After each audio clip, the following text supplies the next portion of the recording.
টানা কয়েকদিনে ভারী বর্ষণ আর উজান থেকে নেমে আসা পাহাড়ি ঢলে অবশেষে প্রাণ ফিরে পেয়েছে রাঙামাটির কাপ্তাই পানি বিদ্যুৎ কেন্দ্র। দীর্ঘ খরা খাটিয়ে আজ মঙ্গলবার সন্ধ্যা ৬টা থেকে একযোগে চালু করা হয়েছে কেন্দ্রের ৫টি ইউনিট।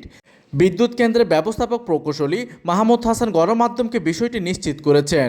সচল হওয়া এই ৫টি ইউনিট থেকে বর্তমানে উৎপাদন হচ্ছে ১৪৪ মেগাওয়াট বিদ্যুৎ। এর মধ্যে ১ ও ২ নম্বর ইউনিট থেকে ৬৪, ৩ নম্বর থেকে ৩০ এবং ৪ ও ৫ নম্বর ইউনিট থেকে মিলছে ৫০ মেগাওয়াট বিদ্যুৎ। কন্ট্রোল রুম সূত্রে জানা যায়, কাপ্তাই লেকে বর্তমান পানির লেভেল রয়েছে ৭৯.৮৬ ফুট মিন সি লেভেল।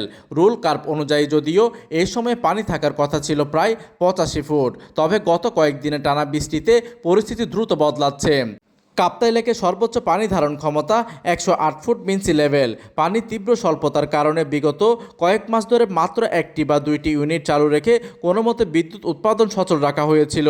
তবে সোমবার ৩টি এবং মঙ্গলবার সকালে ৪টি ইউনিট চালুর পর সন্ধ্যার পর থেকে পুরোদমে সচল হয় মোট ২৪০ মেগাওয়াট উৎপাদন সক্ষমতার এই কেন্দ্রের সবকটি ইউনিট, যা দেশের চলমান বিদ্যুৎ ঘাটতি মেটাতে গুরুত্বপূর্ণ ভূমিকা রাখবে বলে আশা করা হচ্ছে।